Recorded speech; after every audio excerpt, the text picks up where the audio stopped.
Olá, seja bem-vindo ao programa Quem Ama, Educa. Como sempre, quintas-feiras, 21 horas, aqui na Rede Vida de Televisão, o canal da família. O primeiro bloco é um assunto que eu falo e no segundo bloco eu respondo e-mails. E hoje o assunto é sobre organização com pequenos grupos, grandes grupos e o planeta.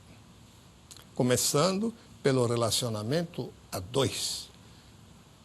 O menor grupo que a gente pode funcionar é quando nós somos sozinhos, mas temos mais pessoas dentro de nós e nós temos que saber com qual papel é que nós vamos entrar para poder dialogar, falar com as outras pessoas. Se eu sou médico, não sou médico toda hora. Precisa ver se o outro precisa desse médico. Se eu sou pai, todos os outros não podem ser filhos. Eu sou pai quando estou na frente dos meus filhos, ou para os meus filhos. Então, o menor indivíduo já é resultado de relacionamento de vários papéis que a pessoa carrega dentro de si. Imaginou se eu faço confusões de papéis? Qualquer pessoa que chegar vou tratar como paciente ou como filho? Não.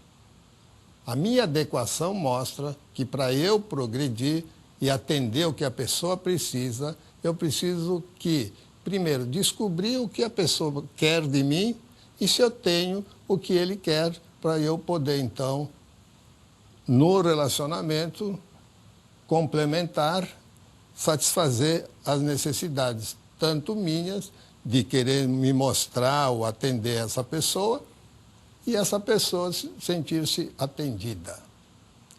Imagina que confusão.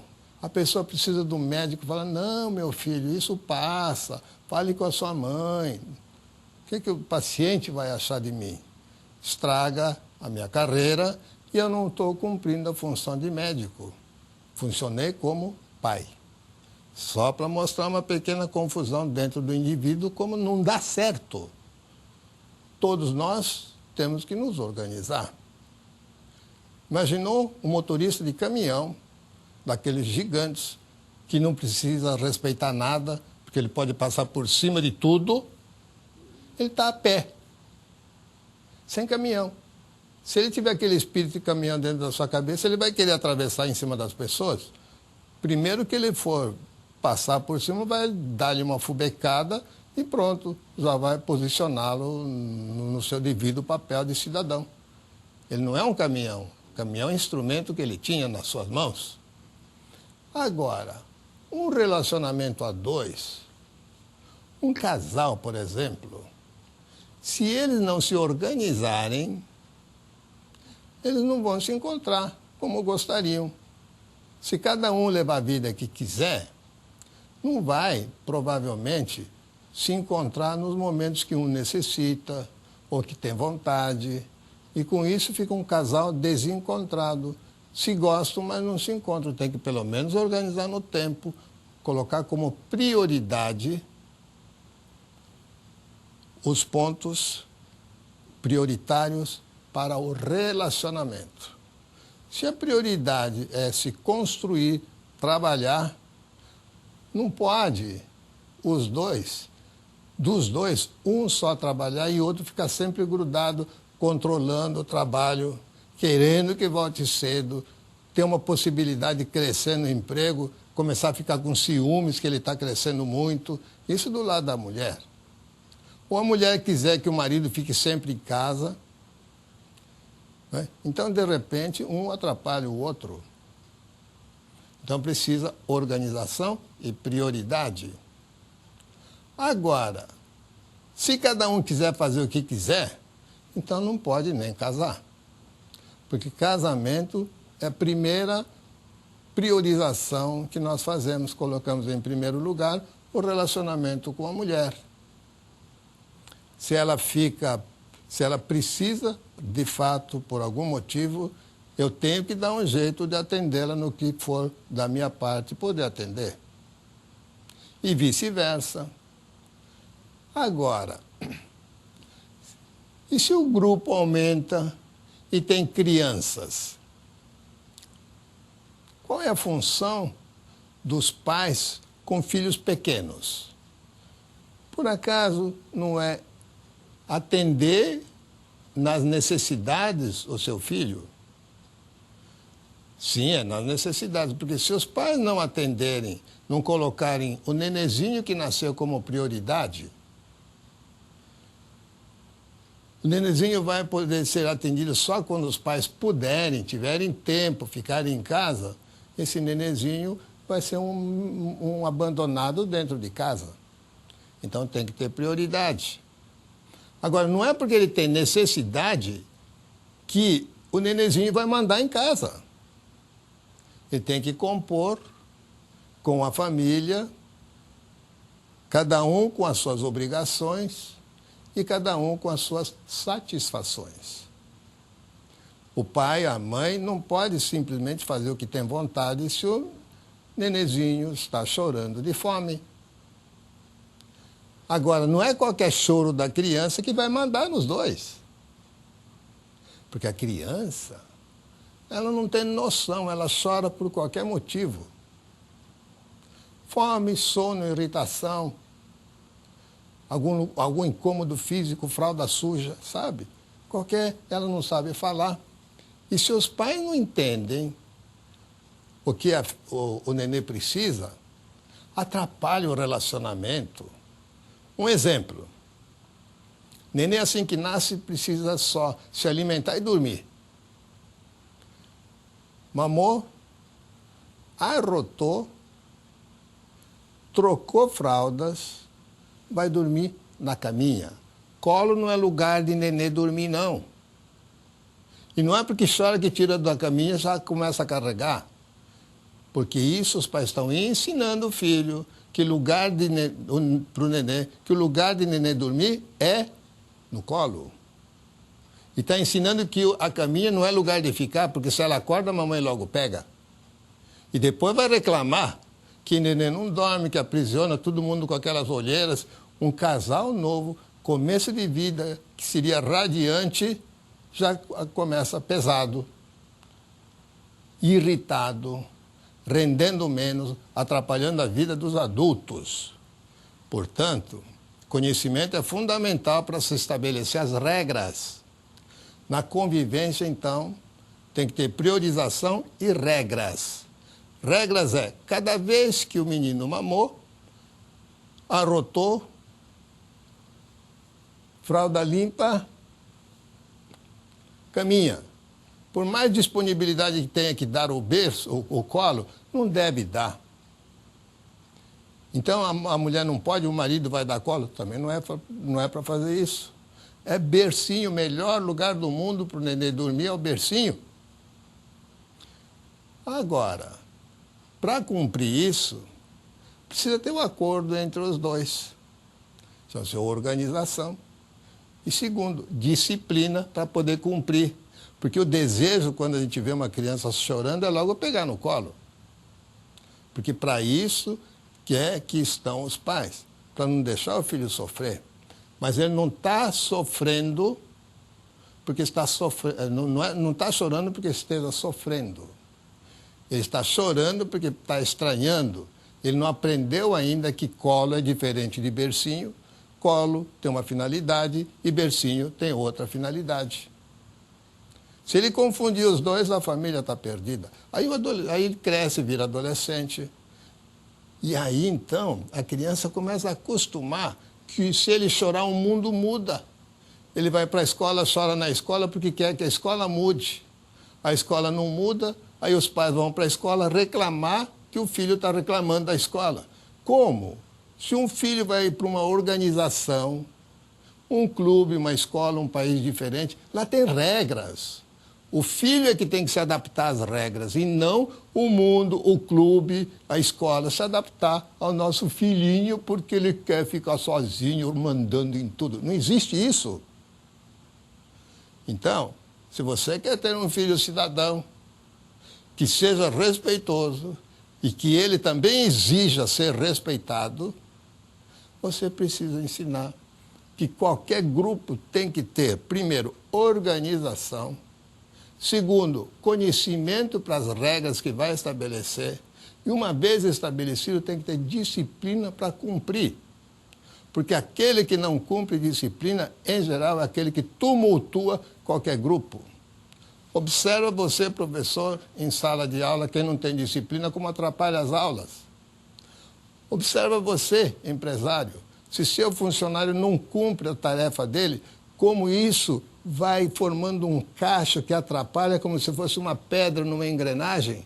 Mesmo que a engrenagem seja boa, começa a ter pedra no meio dela, vai começar a detonar o funcionamento. Educar é isso. É preparar o filho para os diversos ambientes que ele vai ter que enfrentar, porque não são os pais que estarão sempre presentes na vida desse filho. É dar competência para o filho, para que ele saiba que em casa ele é filho, mas fora de lá ele é um estudante. Estudante com direito igual a outro estudante qualquer. E na rua ele é um cidadão. Cidadão com obrigações e com direitos, como qualquer outra pessoa pode querer, ter para si. Então ele não pode fazer só o que tem vontade e deixar de cumprir a sua obrigação. Parar o carro em qualquer lugar. Parar o carro em fila dupla. Atravessar a farol vermelho porque ele quis. Não está acostumado a obedecer regras. Responder para o professor. Não fazer a lição de casa. Não querer fazer o vestibular. Vai para o trabalho e acha tudo muito chato porque tem obrigações. Se ele está oferecendo um trabalho para poder receber um dinheiro com o que ele produz, não quer produzir e quer receber o dinheiro. Quem que formou assim? Foram os pais. E por que formou assim? Por falta de conhecimento. Então, todo líder, todo chefe, toda pessoa que tiver mais poder do que outra pessoa tem que ter conhecimento para não usar esse poder de forma ignorante. Forma ignorante é, eu quero que o outro faça porque eu quero e não porque o grupo precisa. Eu não virei, mas não quero que o patrão saiba, eu sou chefe, eu faço todo mundo trabalhar, mas não quero que ninguém fale que eu faltei. Então, estou pedindo para que eles sejam coniventes com a minha falta. E por que um funcionário não pode faltar também? Olha, amanhã não vou poder vir, que tem um futebol para assistir. Né? E aí, já o chefe já fez isso. Né? Então, não é só fazer, é aplicar também para si. E não só cobrar dos outros o que bolou, o que aplicou, tá bom? Obrigado e até já para o segundo bloco.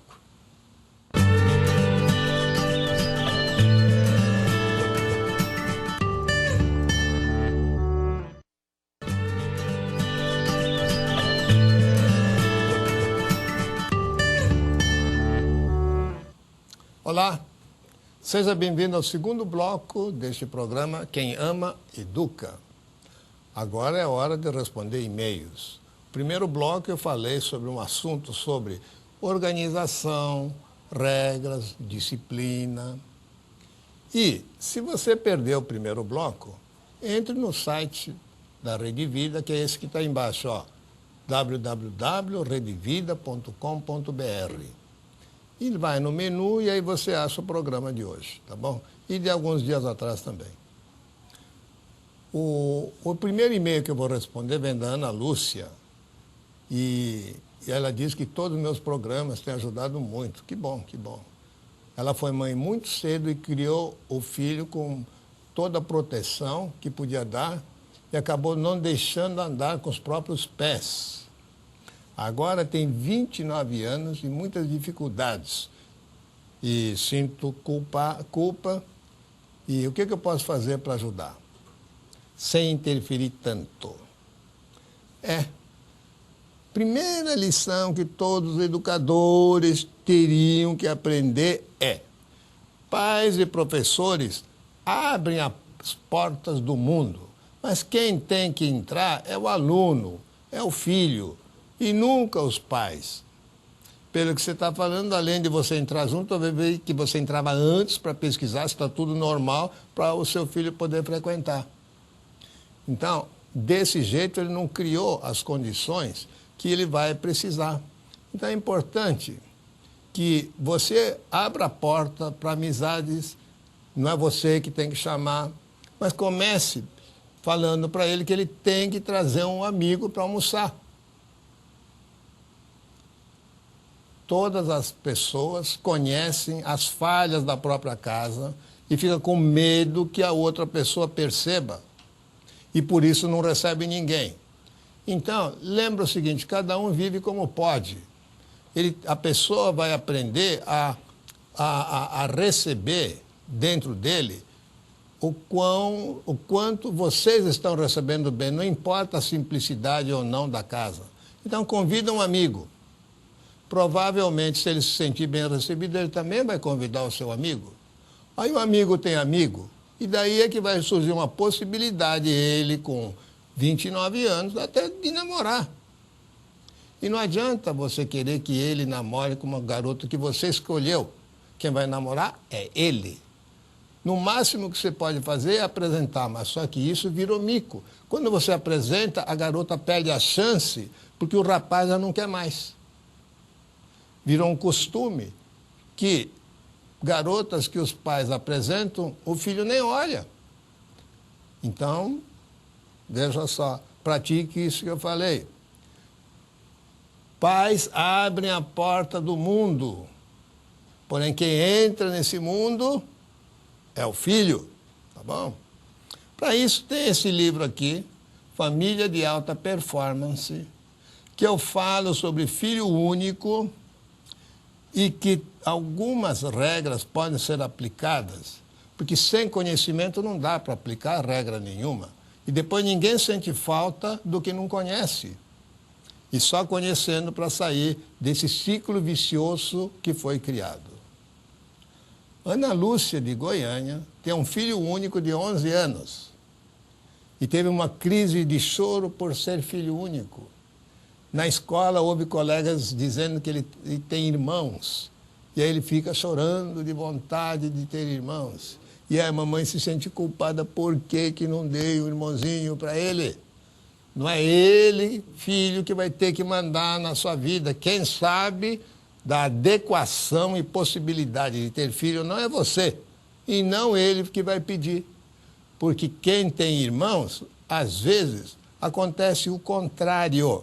Olha só o que acontece com essa pessoa aqui. Que vem? Ela tem vários filhos, e nesses vários filhos que ela tem, os filhos reclamam, por que tem tanto filho? Não tenho privacidade, eu queria conversar com a senhora e não posso, tem um outro conversando. Sabe, não dá certo, não dá mesmo. Porque não é o filho que tem que mandar. A regra da família, quem tem que estabelecer é a mãe, é o pai. E cabe aos filhos se desenvolverem. As regras existem para favorecer o desenvolvimento do filho. Se você tem um filho só, tem que favorecer com que ele encontre um caminho para ele poder ir superando as dificuldades. E não, ainda bem que eu posso resolver por ele, porque ele é único. Vai levar para o que se chama síndrome de filho único, tá? E esse próprio livro diz, né, Família de Alta Performance, sobre essa síndrome, síndrome de filho único.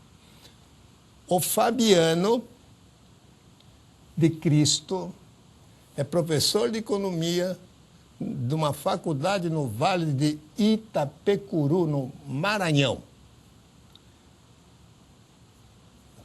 E então, ele ganhou junto com os professores, ganhou da mantenedora, dona Márcia Marinho, um livro.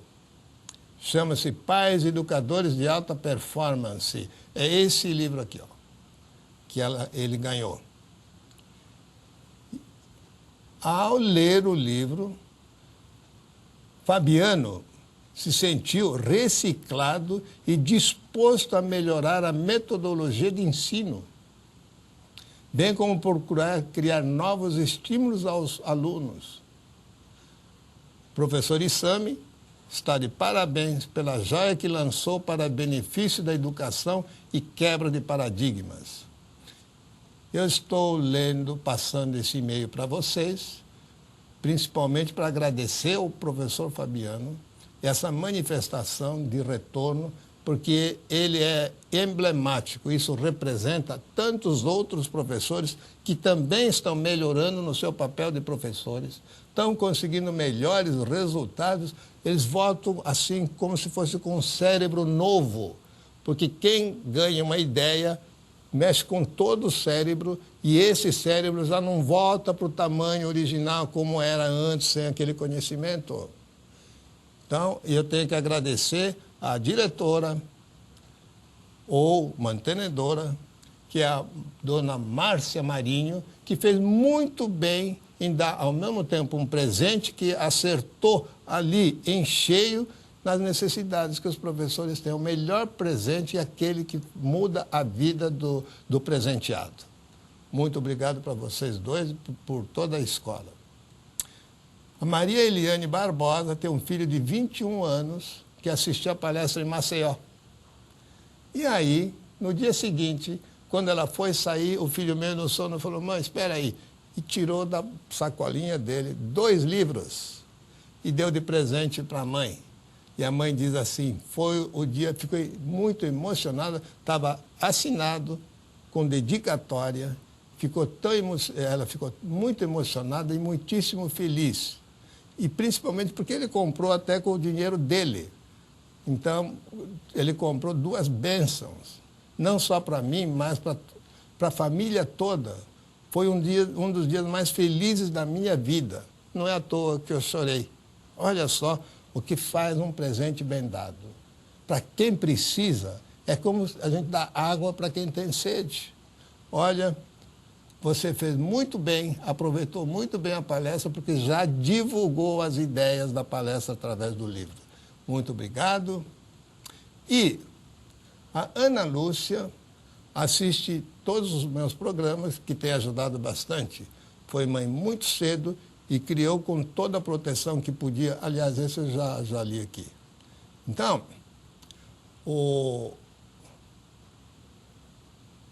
veio agora o momento professor. O momento professor é uma dica que eu passo aos professores para que eles possam melhorar a sua função de professores sem ganhar aumento, sem ter que pedir nada para ninguém, que depende só da vontade e organização dos professores. Você lembra do primeiro bloco? Se perdeu, assiste, porque está lá no site da www.redevida.com.br, que eu estou falando da organização. E se tem vários alunos, tem que ter uma organização. Se deixar uma bagunça, cada um faz o que quer e ninguém aprende nada. Então, aproveita a dica. Para qualquer atividade que você, professor, for fazer com a sua classe, proponha que os próprios alunos bolem as regras. Sabe? Eles pensem nas regras, como vão avaliar essa atividade. E, segundo, quem bola a regra tem que bolar também qual é a consequência que acontece caso uma pessoa do grupo não siga as regras. Aí eles vão aprender por que você precisa de ordem na sala de aula. Se eles não praticarem como se fossem professores, dificilmente eles, como alunos, vão reconhecer que o professor precisa de ordem. Agora, se eles tiverem que se organizar, aí sim. Porque um pai fala para um filho pequeno, você já tem muitos brinquedos, para que você quer outro? E eu, como pai, não posso ficar dando mais brinquedos para você, porque agora você já está exagerando. Aí o filho, mas eu quero. Então o pai, num lance, diz assim: ponha-se no meu lugar se você daria um presente para um filho que tem tantos brinquedos. Ele não se coloca na posição de pai, porque ele fala, tá bom, eu como pai exijo que você dê presente para o seu filho. Quer dizer, ele não entra na necessidade dos pais porque é pequeno. Ele precisa aprender isso. E o que eu estou propondo aos professores é que os alunos aprendam a ser coordenadores de grupo, tá bom? Muito obrigado pela sua atenção e até a próxima quinta-feira. Tchau, tchau.